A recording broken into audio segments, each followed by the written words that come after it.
မြန်မာနိုင်ငံရဲ့အထွတ်မြတ်ထားရာသာသနာအံ့ဖွယ်တစ်ခုဖြစ်တယ်လို့တကမ္ဘာလုံးကသိပ္ပံပညာရှင်တွေဘူမိဗေဒပညာရှင်တွေပါလာရောက်ကြည့်ရှုပြီးအံ့ဩမြင်သက်ရတဲ့ကြိုက်ထီယိုစံတော်ရှင်စီဒီတော်မြတ်ကြီးရဲ့ဆွဲအားဆန့်ကျင်ဘက်လှုပ်ဝက်ချက်တွေကိုစနစ်ကျအသေးစိတ်တင်ဆက်ပေးလိုက်ပါတယ်ခင်ဗျာကြိုက်ထီယိုစီဒီတော်တရှိရာကြောက်တုံးကြီးကတာမန်မျက်စိနဲ့ကြည့်မယ်ဆိုရင်တောင်စုံတစ်ခုရဲ့အစွန်းဆုံးမှာပြုတ်ကျလူနေပါအနေထားနဲ့တည်နေတာဖြစ်ပါတယ်ယူပါဗီဒ physics သဘောတရားအရာကတော့ drug တစ်ခုရဲ့ center of gravity လို့ခေါ်တဲ့ဆွဲအားဖို့ချက်ကသူ့ကိုထောက်ကန်ထားတဲ့အခြေစိုက်စွန်းရဲ့အပြင်ဘက်ကိုရောက်နေရင်အဲ့ဒီအရာဝတ္ထုကလိမ့်ကျရမှာဖြစ်ပါတယ်ဒါပေမဲ့ကြိုက်ထီယိုကြောက်တုံးကြီးကတော့တောင်ကဘာရန်စွန်းနဲ့ထိကပ်နေတဲ့ area အင်မတန်သေးငယ်ပြီးမြေပြင်နဲ့ထိစပ်မှုမရှိသလောက်နေပါနေပေမဲ့အောက်ကိုလိမ့်မကျပဲရာစုနှစ်ပေါင်းများစွာတည်ငြိမ်နေတာကအံ့ဩစရာအကောင်းဆုံးအချက်ဖြစ်ပါတယ်ခင်ဗျာအဲ့ဒီကြောက်တုံးကြီးဟာပတ်ဝန်းကျင်ကတောင်ကုန်းနေနဲ့တစ်ဆက်တည်းဖြစ်နေတဲ့ကြောက်သားမဟုတ်ပဲအပေါ်မှာတီးတန့်လာတင်နေတဲ့အဝိုင်းနီးပါးပုံသဏ္ဍာန်တဘာဝ granite ကြောက်တုံးကြီးဖြစ်ပါတယ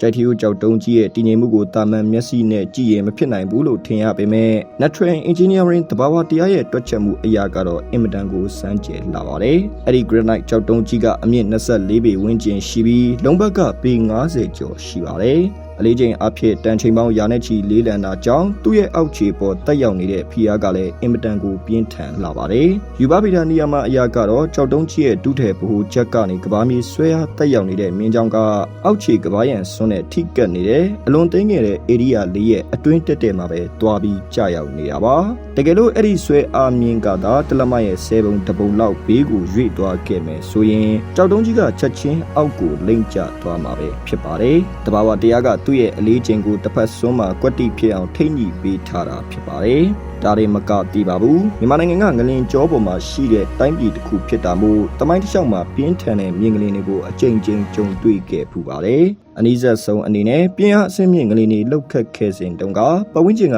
ဆောက်အုံတွေဇီဒီပထိုးတွေပျက်စီးခဲ့ပေမဲ့တောင်စွန်းပေါ်ကကြိုက်ထီယိုကြောက်တုံးကြီးကတော့စိုးစင်းမြရွေလျားချင်းကွဲရခြင်းမရှိဘဲကြံ့ကြံ့ခံနိုင်ခဲ့တာပါပင်လယ်ရေမျက်နှာပြင်အထက်ပေ3000ကျော်မှတည်ရှိတာမို့မိုးရသည်မှာပြင်းထန်တဲ့မုန်တိုင်းတန်လေပြင်းတိုက်ခတ်မှုတန်တွေကိုအမြဲတမ်းတိုက်ရိုက်ခံရပေမဲ့လေတိုက်နှုံးကြောင်တုန်ခါသွားတာမျိုးလုံးဝမရှိပါဘူးကြောက်တုံးကြီးနဲ့အောက်ခံကဘာရန်ကြောက်သားအကြားမှာတာမန်မျက်စိနဲ့မမြင်နိုင်တဲ့ကြောက်မှုန့်တွေလေဟာနေတွေရှိနေတာပ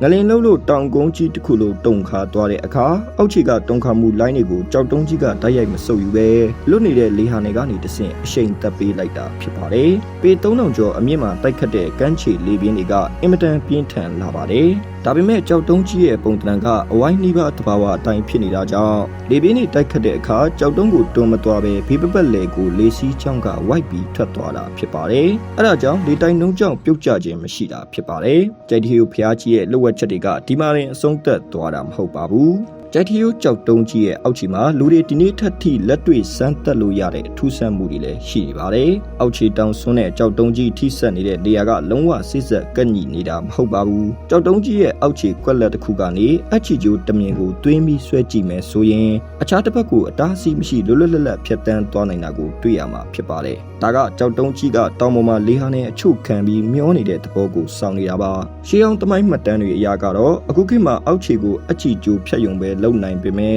ရှေးခေတ်လွန်ခဲ့တဲ့နှစ်ပေါင်းရာချီကတော့ကြောက်တုံးကြီးအောက်ခြေကိုကြက်ဥတစ်လုံးလှိမ့်ဝင်နိုင်လောက်အောင်အထိမြေပြင်နဲ့လွတ်နေခဲ့တယ်လို့လည်းဆိုကြပါတယ်ခေတ်တွေပြောင်းလဲလာပြီးလူတွေရဲ့တီလာညံဖြစ်မှုရွှေသင်္ကန်းတွေအထက်ထက်ကပ်လူလာလို့အလေးချိန်ပိုပြီးစီးလာမှုတို့ကြောင့်မြေပြင်နဲ့တဖြည်းဖြည်းပုံမှုထိကပ်လာခဲ့တာဖြစ်တယ်လို့လည်းပြောကြပါတယ်ကြောက်တုံးကြီးတရှိရာတောင်ကဘာရန်ရဲ့အောက်ခြေပုံသဏ္ဍာန်ကနဂါးတစ်ကောင်ရဲ့ဥကောင်းနဲ့တူညီနေတာဖြစ်ပြီးအဲ့ဒီနဂါးကကြောက်တုံးကြီးကိုအောက်ကနေမှကပူဇော်ထားတဲ့ဓာတ်သဘောဖြစ်တယ်လို့လည်းဂမ်ဘီယာဆရာတွေကလည်းတွက်ချက်ကြပြန်ပါတယ်ရှေးခင်ဖျားပူနေပါစဉ်ခက်ကမှတ်တမ်းတွေအရာကတော့ကြောက်တုံးကြီးရဲ့အစွန်းတစ်ဖက်ကနေလူအချို့စုပေါင်းပြီးတွန်းကြည့်မယ်ဆိုရင်ကြောက်တုံးကြီးကအနှဲငယ်တီးတတလောက်ခါသွားပေမဲ့အောက်ကတော့လုံးဝလိမ့်မကျသွားပဲမူလအတိုင်းပြန်လဲတည်ငြိမ်သွားတတ်တယ်လို့လည်းဆိုကြပြန်ပါတယ်ဘာသာရေးနဲ့တမိုင်းမြင်ရာကြိုက်ထီယိုစီရောကဂေါတမဗုဒ္ဓဘုရားရှင်တတ်တော်ထင်ရှားရှိစဉ်ကတည်းကတည်ထားခဲ့တာလို့လည်းယုံကြည်ကြပါတယ်ဖျားရှင်တထုံပြီးတုဒ္ဓမဝရီကိုကြွချီလာစဉ်တိတ်တအမည်ရှိတဲ့ရတိကြီးကိုစံတော်တဆူပေးသနာခဲ့တာပါ ပါ